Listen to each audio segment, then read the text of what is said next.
Assalamualaikum warahmatullahi wabarakatuh. Selamat pagi Ananda semuanya. Sobalul khair. Good morning all. Semoga kalian dalam keadaan sehat dan tetap semangat. Pertemuan video pembelajaran kali ini adalah mengenai materi yang ada di LKS kalian, yaitu di bab 2 tentang prinsip kelistrikan dan sistem instalasi listrik. Sebelum belajar, ada baiknya kita berdoa terlebih dahulu. Raditu billahi robba wa bil islami dina wa bil muhammadin nabiyya wa rasulah rabbi zidni ilma wa razuqni fahma wa amalan solehah. Baiklah, Ustazah ingin menyampaikan sedikit tentang Al-Quran Surah An-Nur ayat 35, yang mana artinya adalah Allah pemberi cahaya kepada langit dan bumi. Perumpamaan cahaya Allah adalah seperti sebuah lubang yang tak tembus, yang di dalamnya ada pelita besar. Pelita itu di dalam kaca. Kaca itu seakan-akan bintang yang bercahaya seperti mutiara, yang dinyalakan dengan minyak dari pohon yang berkahnya, yaitu pohon zaitun, yang tumbuh tidak di sebelah timur dan tidak pula di sebelah barat, yang minyaknya hampir-hampir menerangi walaupun tidak disentuh api. Cahaya di atas, cahaya berlapis-lapis. Allah membimbing kepada cahayanya siapa yang Dia kehendaki, dan Allah memperbuat perumpamaan-perumpamaan bagi manusia, dan Allah Maha mengetahui segala sesuatu. Mengutip dari penggalan lafaz ayat tersebut, bahwasanya Allah memberikan sebuah perumpamaan yang sangat detail dan luar biasa mengenai cahaya yang berhubungan dengan listrik. Nah, sebagaimana yang telah disebutkan dari berbagai sunnah, bahwa Allah memisalkan cahayanya ibarat sebuah lubang yang tidak tembus, yang di dalamnya terdapat sebuah pelita besar. Pelita itu berada di dalam kaca, yang mana kaca tersebut dapat memantulkan cahaya kemana-mana. Cahaya kaca tersebut bening dan bersinar seperti matahari, mengkilap seperti mutiara. Kaca tersebut seakan-akan dinyalakan oleh minyak dari pohon yang memiliki banyak keberkahan, yaitu pohon zaitun. Berangkat dari situ, seorang ilmuwan yang bernama Thomas Alva Edison menciptakan sebuah lampu yang saat ini kita nikmati dengan aliran listrik proton dan juga elektron. Nah, untuk itu karyanya sampai sekarang kita kenal dan juga kita pakai dalam kehidupan sehari-hari. Selain itu, untuk lampu ada juga penemuan-penemuan lain dari para ilmuwan yang menggunakan cahaya yang bersumber dari listrik. Oke Ananda, itu saja mengenai Quran Surah An-Nur ayat 35. Kita akan mulai membahas mengenai prinsip kelistrikan dan sistem instalasi listrik. Tetap stay tune ya. Baiklah, kita langsung aja.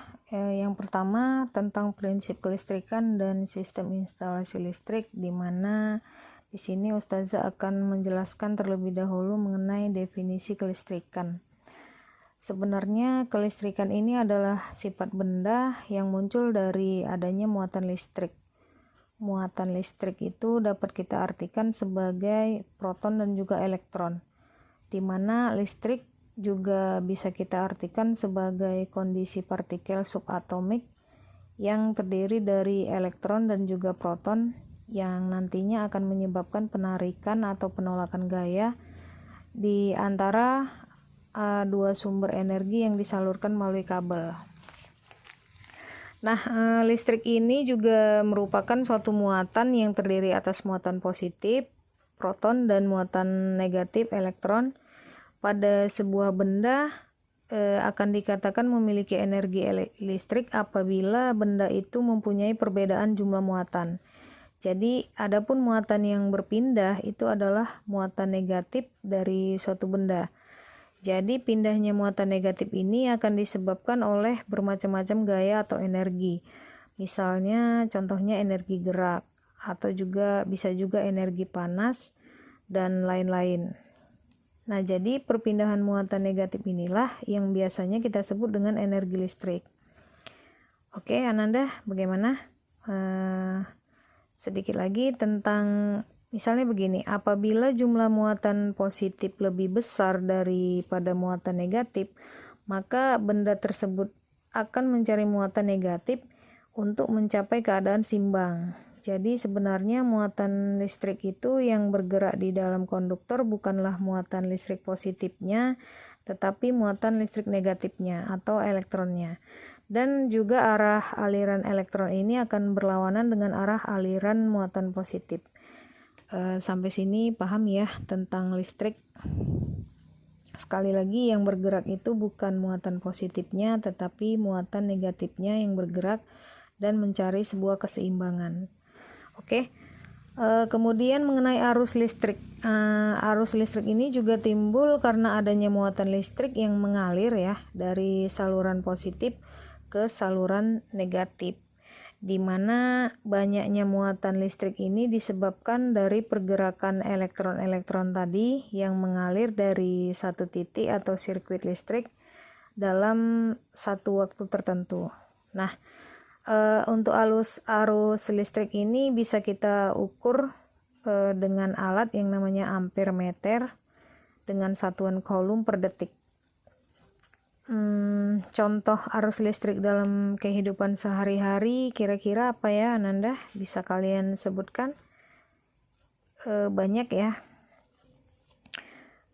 Jadi contohnya misalnya petir ya. Petir itu juga salah satu termasuk energi listrik. Banyak orang yang bilang kalau kesambar petir itu seperti tersengat listrik karena memang petir itu mengandung energi listrik yang sangat kuat. Oke. Ada lagi namanya tegangan listrik. Nah, tegangan listrik ini perbedaan potensial listrik antara dua titik dalam suatu rangkaian listrik. Biasanya dinyatakan dalam satuan volt. Untuk mengukur besar energi potensial ini biasanya kita menggunakan alat. Ya, alat tersebut terdiri dari aliran listrik dalam sebuah konduktor tergantung pada perbedaan potensial listriknya.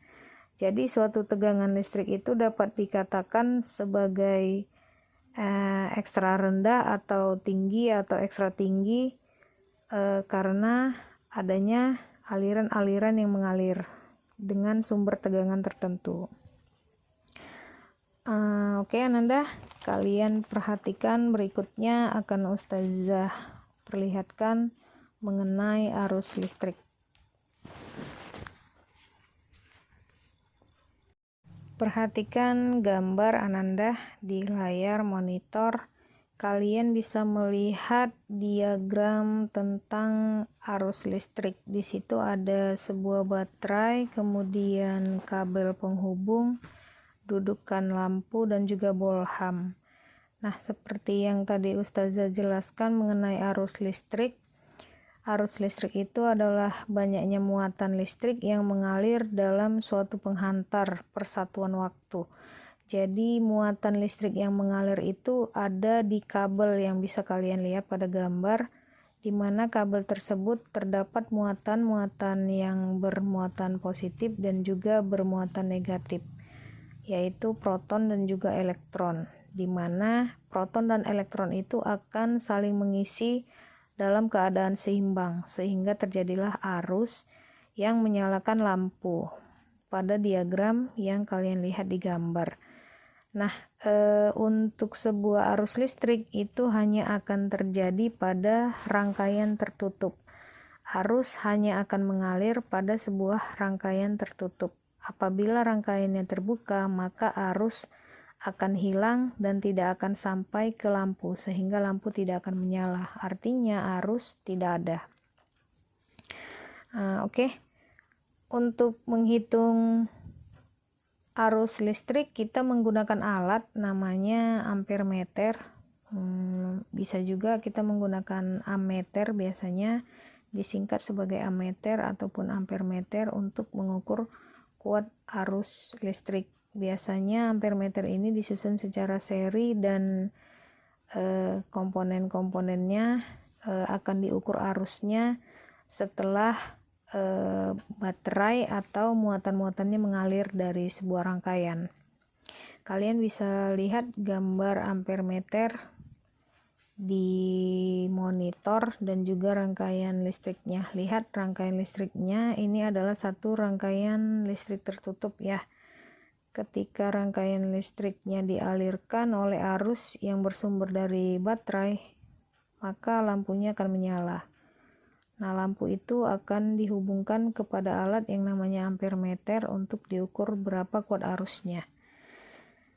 Oke. Jadi sebenarnya gini, gerakan aliran elektron itu akan menuju tempat yang lebih lemah tekanannya. Jadi besar kecilnya arus listrik itu terjadi bergantung pada pembangkit listrik yang mengeluarkan tenaganya gitu. Apabila tenaganya kuat, maka besarlah arusnya. Apabila tenaganya lemah, maka sedikitlah arus yang ditimbulkannya. Begitu kira-kira Ananda. Oke. Selanjutnya untuk kecepatan perpindahan arus biasanya kita kenal dengan laju arus atau kita simbolkan di dalam fisika itu dengan lambang I besar ya.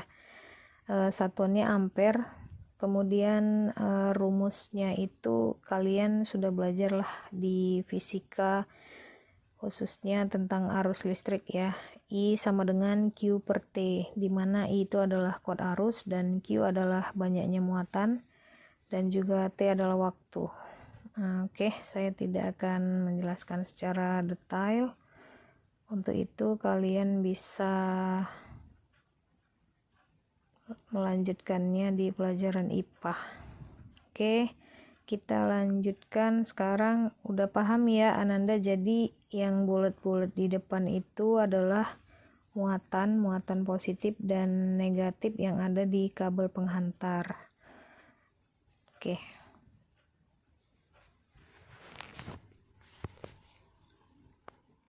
Selanjutnya ini ada mengukur beda potensial listrik atau kita sebut juga dengan tegangan listrik. Tadi juga udah Ustazah jelaskan mengenai tegangan listrik.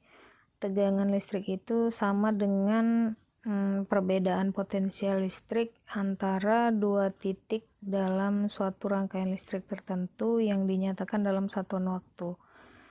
Biasanya kita untuk mengukur tegangan listrik ini menggunakan alat yang namanya voltmeter. Beda sama kuat arus tadi yang dipasang secara seri. Untuk beda potensial atau tegangan listrik ini alatnya dipasang secara paralel agar kita bisa mengukur beda potensial atau tegangan listriknya. Oke. Kalian bisa memperhatikan gambar yang ada di depan. Itu adalah alat yang namanya voltmeter. Voltmeter ini adalah simbol ya, atau untuk menghitung beda potensial listrik yang bersimbol V.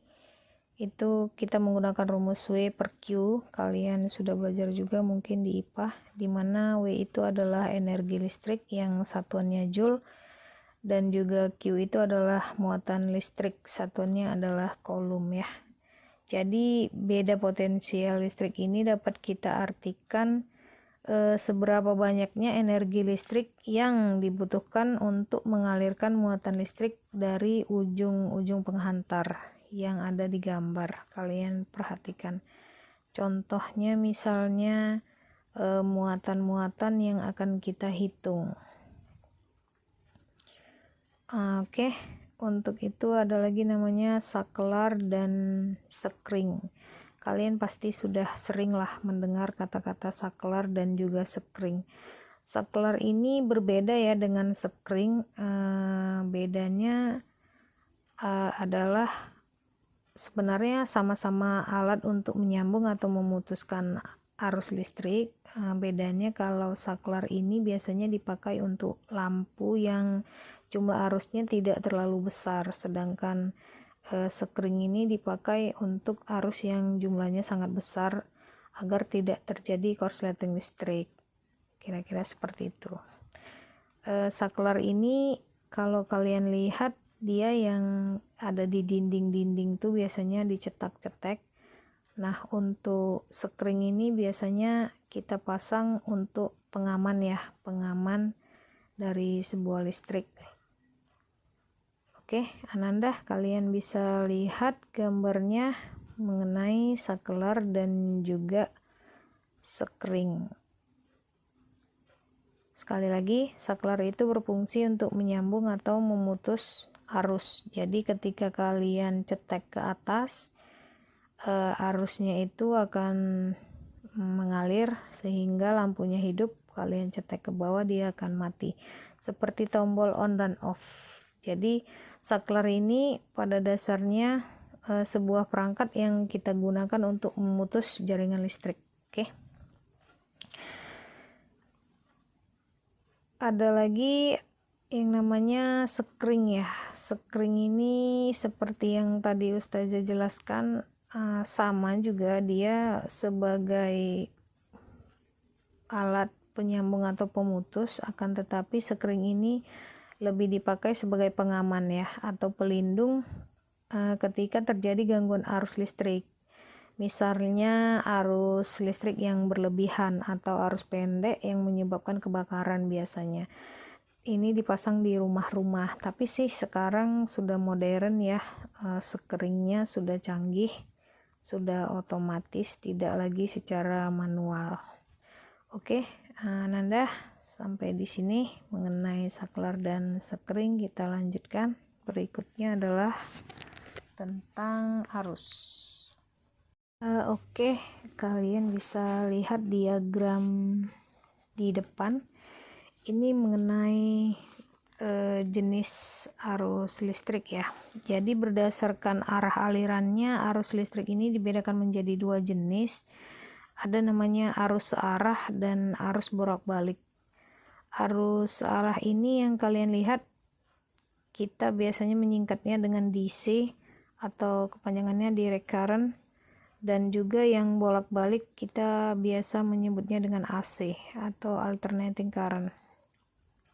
Nah, dalam penggunaannya ini seringkali pemasangan komponen-komponen listrik ini belum menerapkan standar pemasangan instalasi listrik yang baik ya menurut Ustazah, karena banyak juga kasus yang ketidakberesan listrik pada rumah-rumah tinggal ya, misalnya korsleting listrik pada rumah-rumah tinggal yang siap huni atau di perumahan.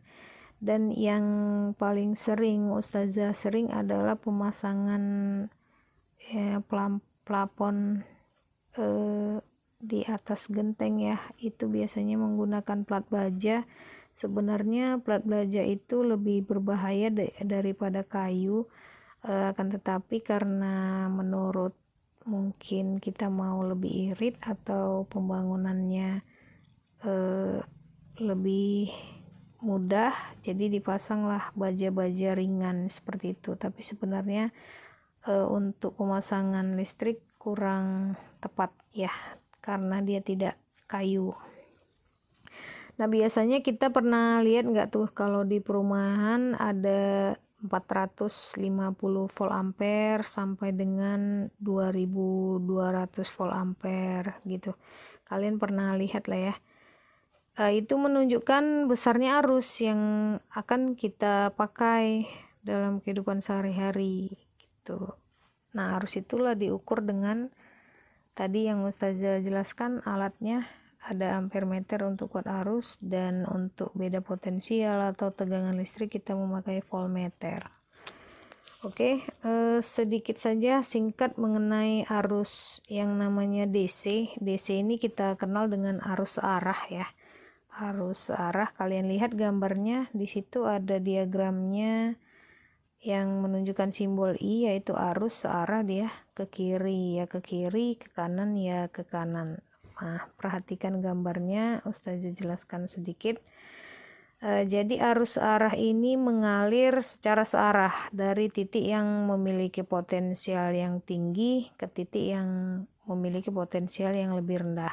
Jadi meskipun dia sebenarnya mengalir, elektronnya yang bermuatan negatif tadi ini sebenarnya yang mengalir itu adalah arus positif.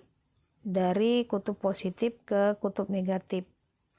Kalian bisa lihat kutub positif yang mana? Iya, dan kutub positif kalian sudah belajar lah mungkin ya di IPA. Nah di situ jika kita lihat bentuk gelombangnya itu arus arah itu terlihat sebagai garis lurus ya. Arus arah itu biasanya sebagai garis lurus ya. Kemudian arus listrik searah ini aliran arusnya mengalir dari ujung positif ke negatif. Ingat ya, positif ke negatif. Arus searah ini elektronnya menuju proton ya. Jadi sehingga terjadilah lubang-lubang yang bermuatan positif tadi. Jika kita lihat dalam komponen elektronika yang menggunakan arus DC ini biasanya lampu LED ya. Komputer juga menggunakan arus DC. Laptop yang sering kalian pakai juga menggunakan arus DC, apalagi televisi, radio, banyak lagi ya alat-alat listrik yang menggunakan arus DC. Biasanya rata-rata arus DC yang searah ya. Kemudian ada ini, kalian lihat di sebelahnya ada gambar diagram yang kedua mengenai arus AC. AC ini arus bolak-balik. Kenapa kita sebut arus bolak-balik? Karena arus yang mengalir ini berubah-ubah arahnya. Jadi perubahan arah arus yang bolak-balik ini mengikuti garis waktu. Jadi jika dilihat dengan ada namanya oskiloskop, jadi arus bolak-balik ini akan membentuk sebuah gelombang yang bisa kalian lihat gelombangnya seperti itu, seperti gambar. Dia akan membentuk sebuah gelombang dengan frekuensi tertentu yang beraturan dan juga tidak beraturan. Jadi bentuk gelombang arus bolak-balik ini disingkat dengan sinus biasanya. Nah, untuk listrik yang besar dan arah arusnya yang berubah atau bolak-balik kita kenal dengan arus AC ya. Oke, Ananda, biasanya kalau di Indonesia sendiri listrik bolak-balik ini atau kita kenal dengan AC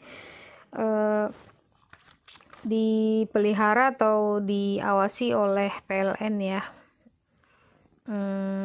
Untuk arus ini biasanya tegangannya 220 volt dengan frekuensi tertentu pada rumah tinggal ya, kecuali kalau kita tidak berlangganan listrik dari PLN atau secara manual ya. Biasanya frekuensi arus listrik bolak-balik ini hanya sampai 50 Hz. Oke, kalian bisa lihat itu arah arusnya ke kanan dan ke kiri ya. I sama dengan ke kanan dan ke kiri, dia membentuk hambatan-hambatan seperti gelombang. Kalian boleh lihat. Ini akan kalian lebih pelajari lagi lebih dalam di IPA. Next. Baiklah Ananda, yang terakhir adalah manfaat listrik di sekitar kita. Seperti yang tadi juga udah Ustazah jelaskan, kita tidak pernah terlepas dari yang namanya listrik dalam kehidupan sehari-hari. Hampir semua peralatan menggunakan yang namanya listrik. Karena listrik ini sudah menjadi kebutuhan pokok ya dalam menunjang kegiatan atau aktivitas sehari-hari. Nah, di Indonesia itu khususnya listrik kita dikelola oleh suatu badan BUMN yang namanya PLN, Perusahaan Listrik Negara.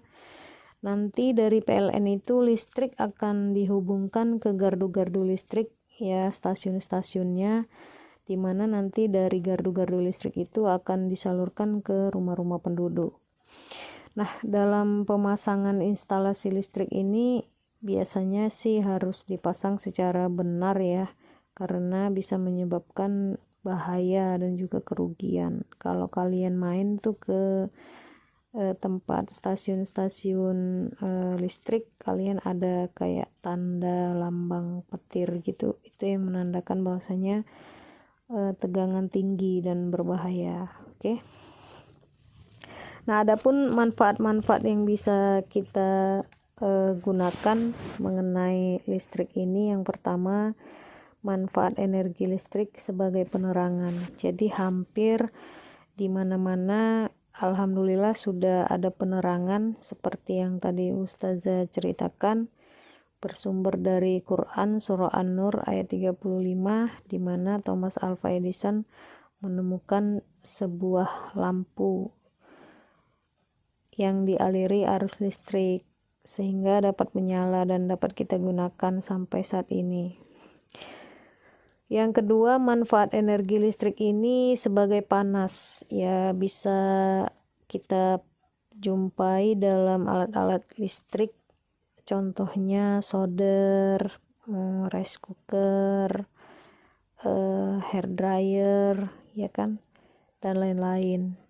Yang ketiga, energi listrik ini digunakan sebagai gerak. Energi listrik juga bisa kita manfaatkan sebagai gerak, misalnya menggerakkan generator yang besar, ya kita pakai energi listrik ya.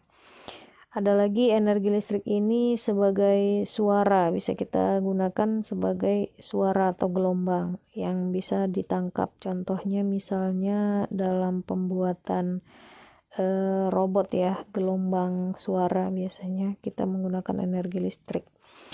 Nah, yang kelima ada energi listrik sebagai pengubah data. Nah, ini juga pengubah data di sini maksudnya kalau kita mau pakai laptop, nah kita harus pakai energi listrik juga. Kalau enggak kan laptopnya enggak bisa hidup juga, ya kan Ananda. Oke. Untuk itu ada lagi energi listrik sebagai pengganti BBM. Ya, contoh misalnya sekarang anak SMK menciptakan mobil dengan energi listrik ya, yang kekuatannya tidak menggunakan bahan bakar minyak ya, tapi pakai listrik. Sepeda listrik misalnya contohnya ya, sudah banyak juga dijual. Itu juga salah satu manfaat yang bisa kita pakai dalam bentuk teknologi. Ada lagi energi listrik sebagai sumber pengobatan ya, biasanya ini dipakai untuk terapi-terapi listrik atau kejut listrik. Yang paling fenomenal ya sekarang untuk kecantikan itu kejut listrik ya, untuk merangsang saraf-saraf yang ada di wajah. Oke, itu namanya totok listrik biasanya, kalau anak perempuan pasti tahu lah ya. Oke, ada lagi energi listrik ini sebagai bantuan alat olahraga. Wah, ini udah tidak tabu lagi ya, energi listrik sebagai bantuan alat olahraga ya. Kalian udah tahu lah contohnya. Kemudian ada lagi energi listrik sebagai bantuan alat belajar. Ya, tadi seperti contohnya kayak lampu, laptop, komputer. Ada lagi energi listrik sebagai alat bantu kimia. Ya, samalah seperti yang Ustazah jelaskan tadi ya. Itu aja mengenai manfaat listrik yang ada di sekitar kita. Next time untuk session yang kedua, sampai di sini dulu untuk pembelajaran materi kali ini. Nanti kita akan lanjutkan kembali.